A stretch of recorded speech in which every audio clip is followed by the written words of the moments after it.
বর্তমান সময়ে খুবই পোকার উৎপাত বেড়েছে।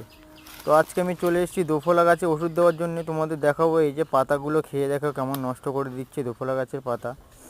যে আমটা বর্ষার সময়, যে সকল চাষিদের বর্ষার সময় আম গাছ আছে তাদের বলবো এই সময় কিন্তু বউল আসার আগে একবার ওষুধ স্প্রে করে দিতে হবে।